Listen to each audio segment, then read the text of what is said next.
2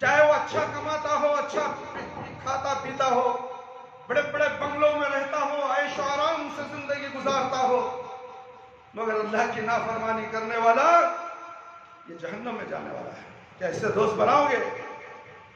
اس سے کوئی خیر کا معاملہ تمہارے لیے نہیں ہوگا۔ تو اس لیے میرے بھائی، یہ رمضان کا مہینہ ہے، نمازوں کا مہینہ ہے، روزے دار کا مہینہ ہے، صدقہ اور خیرات کرنے مہینے ہے، اور یہ مہینے میں قیام اللیل ہے۔ یہ رمضان کے نمازی 5 روزے تک تراویح پڑھیں گے، اس کے بعد رمضان کے تراویح چھوڑ دیں گے۔ رمضان المبارک کے خصوصی اعمال جن کی اس مہینے میں زیادہ تاکید کی گئی، اس میں سے ایک عمل قیام رمضان یعنی رمضان تراویح ہے۔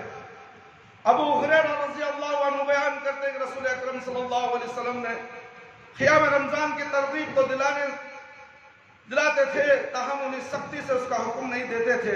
آپ صلی اللہ علیہ وسلم نے ارشاد فرمایا، من قام رمضان ایمانا واحتسابا غفر له ما تقدم من ذنبہ، جس شخص نے ایمان کے ساتھ اور اللہ کی رضا کو طلب کرتے ہوئے رمضان کا قیام کیا، اس کے پچھلے گناہ معاف کر دیے جاتے ہیں۔ یہ بخاری اور مسلم کی روایت ہے۔ عائشہ رضی اللہ عنہ بیان فرماتی ہیں کہ ایک رات رسول اکرم صلی اللہ علیہ وسلم آدھی رات کے وقت مسجد میں تشریف لے گئے، تو آپ صلی اللہ علیہ وسلم نے نماز پڑھی، چنانچہ لوگوں نے بھی آپ صلی اللہ علیہ وسلم کی اقتداء میں نماز پڑھی، اور جب صبح ہوئی تو لوگوں نے ایک دوسرے کو اس نماز کے بارے میں بتایا۔ پھر جب اگلی رات آئی تو پہلی رات کی بنسبت زیادہ لوگ جمع ہو گئے، اور انہوں نے رسول اکرم صلی اللہ علیہ وسلم کے پیچھے نماز پڑھی۔ پھر جب وہ صبح ہوئی تو انہوں نے مزید لوگوں کو آگاہ کیا۔ اس طرح جب تیسری رات آئی تو لوگوں کی تعداد زیادہ ہو گئی، چنانچہ رسول اللہ صلی اللہ علیہ وسلم مسجد میں تشریف لے گئے اور لوگوں نے آپ صلی اللہ علیہ وسلم کے پیچھے نماز ادا کی۔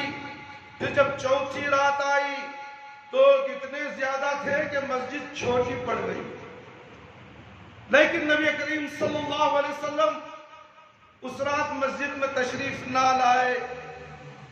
لے گئے، یہاں تک کہ فجر کی اذان ہو گئی۔ پھر آپ صلی اللہ علیہ وسلم نے فجر کی نماز پڑھائی اور لوگوں کی طرف متوجہ ہو کر آپ صلی اللہ علیہ وسلم نے خطبہ مسنونہ پڑھایا۔ اما بعد فإنه لم يخف علي مكانكم ولكني خشيت أن تفرض عليكم فتعجزوا عنها۔ بخاری اور مسلم کی روایت ہے، لوگوں آج رات مسجد میں تمہاری موجودگی مجھ سے مخفی نہیں تھی، لیکن میں مسجد میں اس لیے نہ آیا کہ مجھے اس بات کا اندیشہ ہوا کہ کہیں یہ نماز تم پر فرض نہ ہو جائے اور پھر تم اسے عاجز آ جاؤ۔ جہاں تک نماز تراویح کی تعداد کا تعلق ہے، اس کے متعلق بھی چند احادیث بخور سماعت فرمائے۔ صحیح بخاری میں مروی ہے کہ ابو سلمہ بن عبد الرحمن رضی اللہ عنہ عائشہ رضی اللہ عنہ سے پوچھا، رسول اللہ رمضان المبارک میں رسول اکرم صلی اللہ علیہ وسلم کی نماز کیسی تھی؟ تو انہوں نے جواب دیا، ما کان رسول اللہ صلی اللہ علیہ وسلم یزید فی رمضان ولا فی غیرہ علی 11 رکعتا۔ عربی جاننے والے جان لو، 11 کے معنی کیا؟ 11 20 کی رٹ لگاتے ہو، 40 پڑھو، کس کے باپ کا جانے کا ہے؟ مگر رسول اللہ صلی اللہ علیہ وسلم عمل کیا تھا، اس عمل کو پڑھو، کسی بزرگ کے عمل کے پیچھے مت جاؤ۔ رسول اکرم صلی اللہ علیہ وسلم نے ماہ رمضان اور دیگر مہینوں میں 11 رکعت سے زیادہ نہیں پڑھتے تھے۔ اسے بخاری اور مسلم نے روایت کی ہے۔ جابر بن عبداللہ رضی اللہ عنہ بیان کرتے ہیں کہ رسول اکرم صلی اللہ علیہ وسلم نے ہمیں رمضان میں 8 رکعت اور نماز وتر پڑھائی۔ پھر اگلی رات آئی تو ہم جمع ہو گئے، ہمیں امید تھی کہ آپ گھر سے باہر نکلیں گے، لیکن ہم صبح تک انتظار کرتے رہ گئے۔ پھر ہم نے رسول اللہ صلی اللہ علیہ وسلم سے سلسلے میں بات کی تو آپ صلی اللہ علیہ وسلم نے فرمایا، انی خشیت او کرہت ان یکتب علیکم الوتر، مجھے خطرہ تھا کہ کہیں تم پر وتر فرض نہ کر دیا جائے۔ وتر کی نماز کو بھی تہجد کہا گیا۔ قیام اللیل، تہجد، تراویح، یہ سب کے ایک ہی نام ہے۔ یہ تراویح جو ہے ہر سال ہر روز پڑھنا ہے۔ رات کے 2 بجے 3 بجے اٹھ کر تراویح کی نماز معنی کھڑے ہو جاؤ، رات میں کھڑے ہو جاؤ۔ صرف یہ رمضان میں ایک بار جماعت کے ساتھ پڑھی جاتی ہے، باقی کے غیر رمضان میں بھی یہ نماز پڑھنے کا حکم ہے۔ تم کہاں پڑھتے ہو؟ بڑے زور و شور سے رمضان میں 20 رکعت پڑھ کے بڑا 30 مر خان بنتے ہو، وہ بھی جھٹ جھٹ جھٹ جھٹ تک نماز، یعلمون تعلمون عالمون جالمون کے الفاظ تم سنتے ہو، قرآن کی پوری تلاوت صحیح سمجھ میں نہیں آتی۔ سپر فاسٹ مشین ریل یعنی ہوائی جہاز راکٹ کی طرح وہ امام پڑھاتا ہے نمازیں، ایک پارہ ختم، 2 پارے 3 پارے ختم کر دیتا ہے 20 رکعت میں۔ یہ کیا مذاق ہے قرآن کے ساتھ؟ قرآن کو ٹہر ٹہر کر پڑھنے کا حکم دیا گیا تاکہ مقتدی کو بھی الفاظ سمجھ میں آ سکے۔ اسی لیے اطمینان سے پڑھو، 8 رکعت پڑھو، 3 رکعت وتر پڑھو، 11 رکعت ہو گئی، یہ نبی صلی اللہ علیہ وسلم سے ثابت ہے۔ پوچھو عائشہ رضی اللہ عنہا سے، کسی اور سے مت پوچھو۔ ام المومنین پیارے نبی صلی اللہ علیہ وسلم کے زوجہ مبارکہ، جس کے گارنٹی تمہیں نہیں ہے، یہ تمہارا مفتی ملا مولوی بولے گا فلانے دور سے یہ تھا، فلانے دور سے اللہ کا حکم جو اللہ کے نبی پر نازل ہو گیا وہ قیامت تک کے لیے ہے، منسوخ نہیں ہو سکتا۔ شریعت محمدیہ قیامت تک کے لیے ہے۔ تم ان جھوٹے ملا مولیوں کی باتوں میں ہرگز ہرگز مت آؤ میرے بھائی میرے دوست۔ 11 رکعت تراویح پڑھو، پوری رمضان پڑھو، رمضان کے بعد بھی پڑھو، تمہارے لیے بہتر ہے، مگر فجر کی نماز ضائع ہونے نہ پائے۔ اور رات بھر تم نے تراویح پڑھی، فجر نہیں پڑھی تو رات بھر کا پڑھنا تمہارے لیے بیکار ہے۔ جس شخص نے ایمان کے ساتھ اللہ کی رضا کو طلب کرتے ہوئے رمضان کا قیام کیا، یعنی کہ تراویح کی نماز پڑھی، اس کے پچھلے گناہ معاف کر دیا۔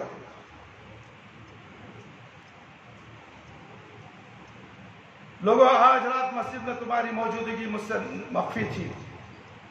رمضان امام مالک نے الصائب میں بن یزید سے روایت کیا ہے کہ عمر رضی اللہ تعالیٰ نبی بن کعب رضی اللہ عنہ اور تمیم داری رضی اللہ عنہ کو 11 رکعت نماز پڑھنے کا حکم دیا۔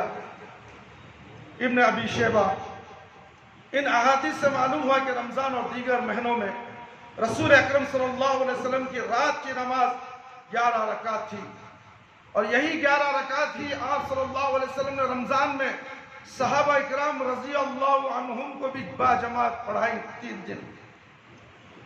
دن باجماعت پڑھائی اللہ کے نبی صلی اللہ علیہ وسلم نے۔ اس کے بعد صحابہ اکرام نے اسے پورے مہینے پڑھا، اللہ کے نبی خاموش رہے۔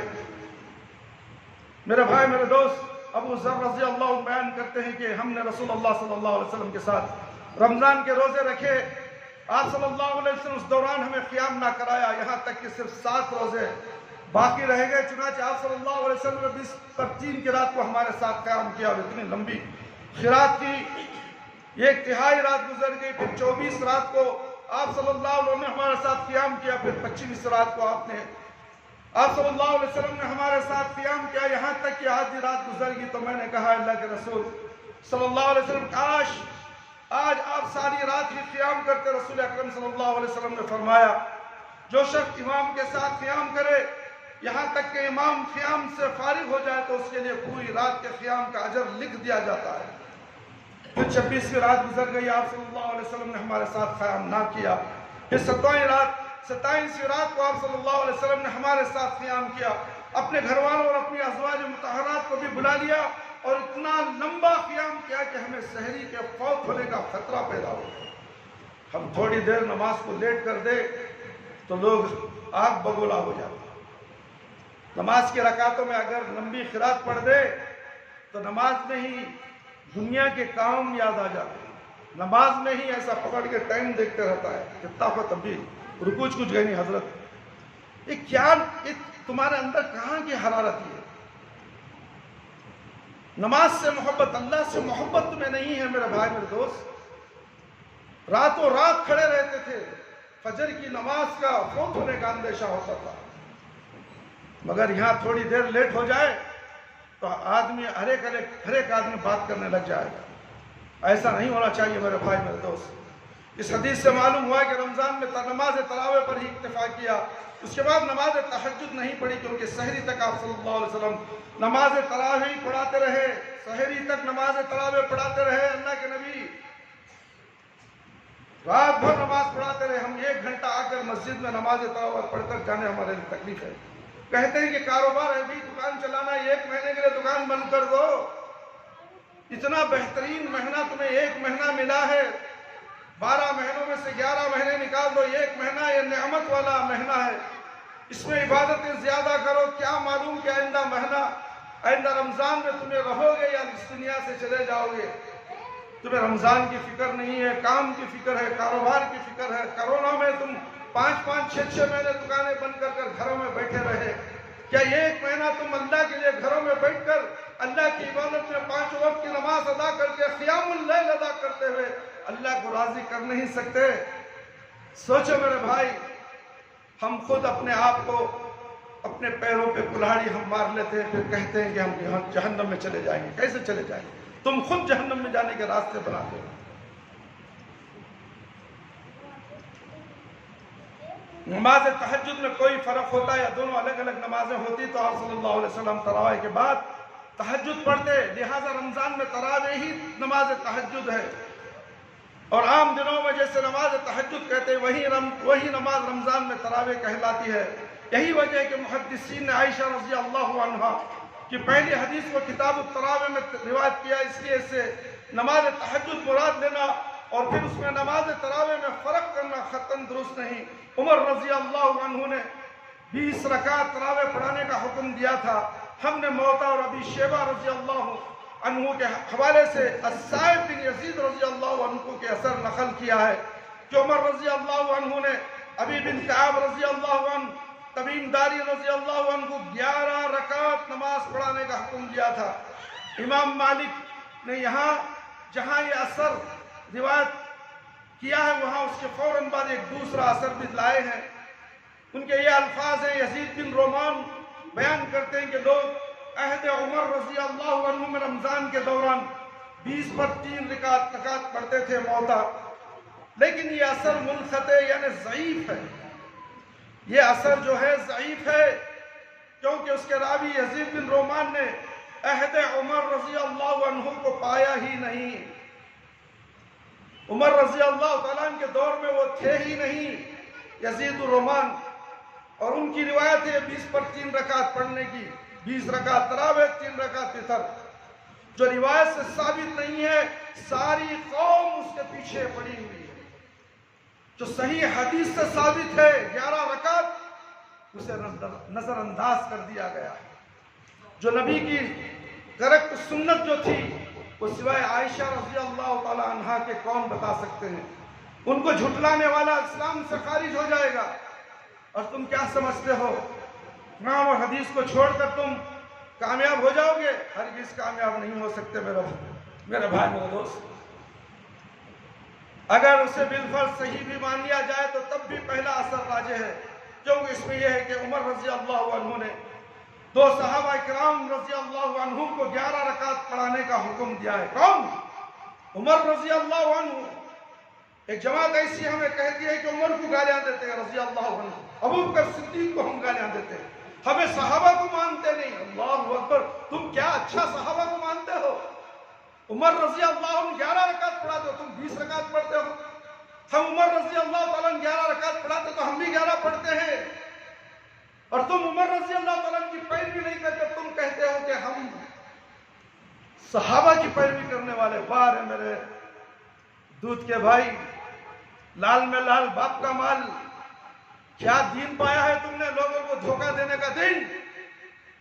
اٹھاؤ حدیثوں کو، کھنگال ڈالو، ہے کسی مائی کے لال میں دم، بتاؤ تو صحیح۔ عمر رضی اللہ عنہ نے کہا، 2 صحابیوں کو کہا 11 رکعت نماز پڑھاؤ کا حکم دیا گیا، اور تم کہتے ہو کہ عمر رضی اللہ تعالیٰ عنہ کے زمانے میں 20 رکعت تھی۔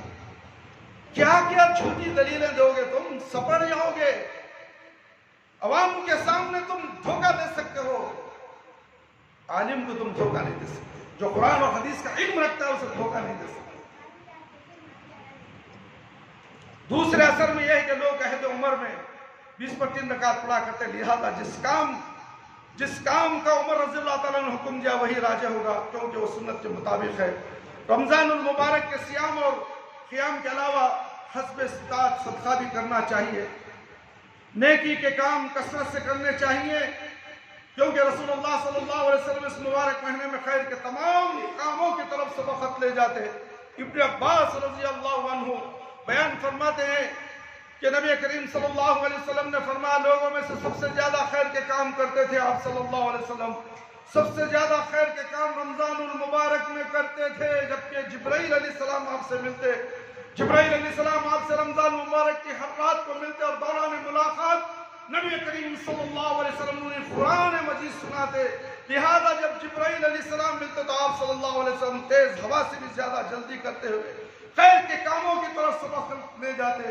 خاص طور پر روزہ داروں کی افطاری کا اہتمام ضرور کرنا چاہیے، کیونکہ رسول اللہ صلی اللہ علیہ وسلم کا ارشاد ہے جو شخص کسی روزہ دار کا روزہ کھلوائے اسے بھی اتنا ہی اجر ملتا ہے جتنا روزہ دار کو ملتا ہے، خود روزہ دار کے اجر میں بھی کوئی کمی نہیں ہوتی۔ اسے ترمذی، نسائی، ابن ماجہ نے روایت کی ہے۔ رمضان المبارک جن میں اعمال صالحہ کا زیادہ اہتمام کرنا چاہیے ان میں سے ایک عمل تلاوت قرآن مجید ہے، کیونکہ اللہ تعالیٰ نے قرآن مجید میں جہاں رمضان کے روزوں کی فضیلت کی ذکر کی ہے وہاں اس کے ساتھ ماہ رمضان مبارک کی خصوصیت یہ بھی ذکر فرمائی کہ اس سے اس ماہ میں قرآن مجید کو نازل فرمایا، جو کہ لوگوں کے لیے باعث ہدایت ہے۔ اس سے معلوم ہوتا ہے کہ قرآن مجید کا رمضان المبارک سے گہرا تعلق ہے، رمضان المبارک سے گہرا تعلق ہے، مسلمانوں سے قرآن سے تعلق نہیں۔ یہ میں چیلنج سے کہتا ہوں، کوئی مسلمان وقت سے پہلے آ کر قرآن مجید اٹھا کر نہیں پڑھتا اس مسجد کے اندر۔ کسی بھی مسجد میں چلے جاؤ، قرآن مجید ہے، بدوا دے رہے ہیں تمہیں، نماز کے فوراً بعد ایک صفحہ پڑھ کر بھی نہیں جانا چاہتا، اس لیے کہ اسے دنیا کا کام یاد آ گیا، بھاڑ میں گیا دنیا کا کام، خبر کی طرف دیکھ، کام کرتے ہوئے تو مر جائے گا، تو خبر کے گڑھے میں چلا جائے گا، وہ خبر کا گڑھا تیرے لیے جہنم کی آگ بن جائے گا۔ قرآن سے نفرت کرتا ہے تو، اور بچوں کو قرآن سے نفرت کراتا ہے۔ قرآن کو گھٹ میں پڑھانا کہتے ہیں، انگریزی تعلیم کو، ٹیوشن کو 1000 روپے، قرآن پڑھانے یہ کیسا ناہنجر باپ ہوگا جو مسجد کی فیس دینے کے لیے تکرار کرتا ہے، بچے کو پیسے دے کر پڑھانا نہیں چاہتا، گھٹ میں پڑھا، مسجد میں پیسے بھی دینا، تو باپ ہو کر بچے کو نہیں پڑھا سکا۔ استاد کو اتنی بڑی اہمیت دی گئی ہے کہ ماں باپ سے زیادہ درجہ استاد کا ہے، اسے اخلاق سکھاتا ہے، تربیت دیتا ہے، قرآن پڑھاتا ہے، احادیث سکھاتا ہے، اخلاق سکھاتا ہے، تربیت دیتا ہے، ماں باپ سے کیسے رہنا، ملنا جلنا، کیا کیا چیزیں ہیں سب سکھانے والا یہ استاد ہے۔ اور اس سے تم کہتے ہو بات کرنے کی تمیز، ایک عورت مجھ سے فون کر رہی تھی، فون میں مجھے بولتی ہے 15 دن آئی تھی اس کی بچی پڑھنے کے لیے، اس کی چھوٹی بچی پیشاب کر کے چلے گئی، ہم دھوئے اسے، بچی کو نہیں بھیجتی، نہیں بھیج، بچی پڑھتی نہیں ہے، کہتے میں پڑھاتا نہیں، کہتے انہیں آپ کو گھر میں سناتی نہیں، کہتے ارے بھائی وہ ابھی چھوٹی بچی ہے، اسے ابھی تربیت ہونا، وہاں پڑھی بات میں فیس کے پیسے دیتے، گھر میں رکھ لو تمہیں پڑھائی ہو جی، یا تمیز نہیں سو بات کر رہی حضرت، تمیز نہیں ہے، جاہل نہیں تمہیں کریے مجھے، اللہ اکبر، اسی گلی میں گھر ہے اس کا، مجھے جاہل بتا رہی ہے فون میں۔ میں نے کہا عورتوں سے میں بات نہیں کرتا۔ کیا بات نہیں کرتے؟ تمہارے مرد کو بھیجو جی، تمہارے شوہر کہاں ہے؟ وہ رات کو 12 بجے آتی، اللہ اکبر۔ ہم نے اس سے کہا فجر کی نماز میں حاضر ہو جا، اس نے وعدہ کیا، فون میں بات فون لگا کر دے دی، فون میں وعدہ کیا کہ صبح میں آؤں گا، آیا نہیں آج تک۔ اور اس کی بیوی کہتی ہے کہ 250 روپے 15 دن ہو گئے پڑھاتے ہوئے، واپس کرو ہمارے پیسے۔ واہ، کیا دین ہے، کیا اسلام ہے، کیسی عورت ہے جو مسجد کو حضرت کو فیس ادا کرنے کے بعد یہ کہتی ہے کہ واپس کر دو پیسے۔ میں نے کہا قیامت کے دن لے لے، اللہ رب العالمین کے پاس لے لے، قرآن سکھاؤ، قرآن پڑھاؤ، قرآن کو پڑھو، قرآن کو سمجھو، قرآن ہی تمہارا ساتھی، قرآن ہی تمہاری شفاعت کے لیے ہے۔ میرے بھائی، میرے رسول اکرم صلی اللہ علیہ وسلم خود اس ماہ میں اس کا خاص اہتمام فرماتے. رمضان المبارک کے ہر رات جبرائیل علیہ السلام کو قرآن مجید سناتے تھے. کون؟ ہر رات اللہ کے نبی صلی اللہ علیہ وسلم قرآن مجید سناتے تھے اور رمضان المبارک کی ہر رات سناتے تھے، جیسے کہ ہم صحیح بخاری کے حدیث کے حوالے سے پہلے عرض کر چکے ہیں. تلاوت قرآن مجید کے فضل میں یہی فضیلت کافی ہے کہ اس کے ایک ایک حروف پر 10 نیکیاں ملتی ہیں. عبداللہ بن مسعود رضی اللہ عنہ سے روایت ہے کہ رسول اللہ صلی اللہ علیہ وسلم نے فرمایا، جو آدمی کتاب اللہ قرآن مجید کا ایک حرف پڑھتا ہے اسے ایک نیکی ملتی ہے، اور ایک نیکی اس جیسی 10 نیکیوں کے برابر ہوتی ہے. یہ نہیں کہا کہ الف لام میم ایک حروف ہے، بلکہ الف ایک حروف ہے، لام ایک حروف ہے، میم ایک حروف ہے. ترمذی نے اسے روایت کیا ہے. واضح رہے کہ قرآن مجید کی تلاوت کے ساتھ اس میں تدبر، غور و فکر کرنا چاہیے، کیونکہ اللہ تعالیٰ نے کتاب اسی لیے اتاری ہے کہ اسے پڑھا جائے، اس میں غور و فکر کیا جائے اور اسے اپنا دستور حیات بنایا جائے اور اسے عمل کے میدان میں لایا جائے.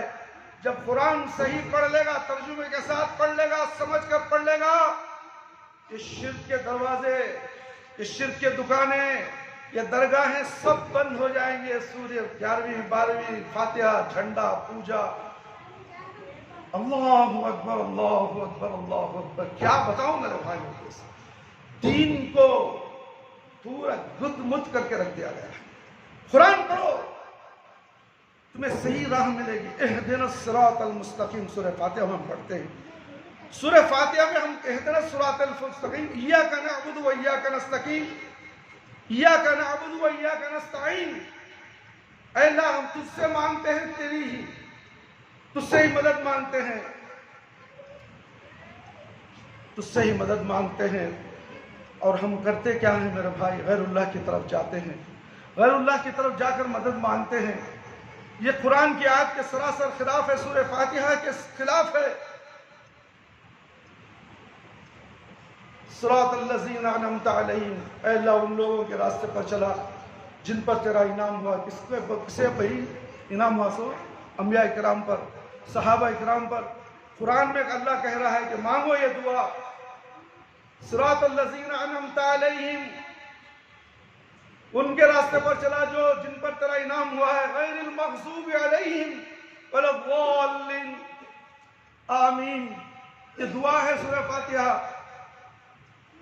غیر المغضوب علیہم، جن پر تیرا غضب نازل ہوا ہے، جن اللہ کے نافرمانوں پر تیرا غضب نازل ہوا، ان کے راستے پر ہرگز ہمیں مت چلا. آمین. اللہ قبول کر لے. ہم آمین زور سے پڑھو گے تو حلق سے آواز اس میں نکلتی. سمجھ میں آیا؟ اے مسلمانوں، بیٹھے ہوئے مسلمانوں، امام جب غیر المغضوب علیہم ولا الضالین کہے تو تم بھی آمین کہو، اس لیے کہ فرشتے بھی آمین کہتے ہیں. امام اور مقتدی اور فرشتے کی آواز ملتی ہے تو تمہارے گناہ معاف ہو جاتے ہیں اور تمہیں اپنے گناہ معاف کرنے کی فکر نہیں. ڈر، کیا ڈر؟ علی حدیث کی مسجد پاگا میں اب یہ آمین بولیا تو بازو والا جب بولا ہے کیا جی انہیں آمین بولیا، آمین بولیا، کئی کو آمین بولیا تو ہمارے مسلک سے نکل گا. تو آمین بولتے نکل جاتا ہے مسلک سے. دھوکہ نہیں ہے. اللہ کہہ رہا ہے آمین. آمین کے معنی قبول فرما. میرے بھائی، میرے دوست، توبہ استغفار کا بھی مہینہ ہے، وقت کی کمی کی وجہ سے میں آپ کی بات ختم کرتا ہوں. رمضان میں تلاوت زیادہ کیجئے، نمازیں زیادہ پڑھیے، صدقہ اور خیرات کیجئے، اور اس مسجد کو جو بھی پچھلے بار دینے کا وعدہ کیے تھے اگر نہیں دے سکے ہیں، وعدہ کر کے مکر گئے ہیں تو یہ اللہ کے پاس پکڑے جائیں گے. اگر وہ زندہ ہیں، اس مسجد کو جانتے ہیں اور اس مسجد میں بیٹھے ہیں تو ان کو چاہیے کہ اس مسجد کے لیے تعاون کریں. وہ اپنا جو تعاون کرنے کا وعدہ کیا تھا اس میں سے کچھ نہ کچھ حصہ لے کر اس مسجد کا تعاون کریں، ورنہ تو قیامت کے دن حساب دینا پڑے گا. تم جتنا کمائے ہو وہ سب بیکار ہو جائے گا. تمہارے نیکیاں تمہیں قیامت کے دن کام آنے والے نہیں ہیں، کیونکہ تم نے اللہ کے گھر کو وعدہ کیا اور یہ وعدہ صرف ڈائریکٹ میرے سے عبد الرحمن سے کیا، اس لیے کہ یہ حقوق العباد سے اس کا تعلق ہے. ایک تو حقوق اللہ ہے، حقوق اللہ کے لیے حقوق العباد، انسان سے تم نے وعدہ کیا اور تم چھپ گئے، آئے ہی نہیں، پتہ ہی نہیں، پوچھے بھی نہیں، کبھی نظر بھی آتے ہو تو گم ہو جاتے ہو۔ اللہ کہیں ایسا دنیا میں آپ کو دین سے گم نہ کر دے۔ اس لیے توبہ و استغفار کا بھی مہینہ ہے، اس مہینے میں توبہ استغفار کرو، نمازوں کی زیادہ سے زیادہ پابندی کرو، 5 رمضان تک روزے رکھو، پھر رمضان میں نمازیں پڑھو، چھوڑ دو، ایسا نہیں ہے۔ تراویح تو پڑھنا ہی ہے، ہر کوئی مسلمان تراویح نہیں پڑھتا، یہ بہت بڑا عظیم عبادت ہے، یہ تراویح پڑھنا، تراویح کی قیام کرنا۔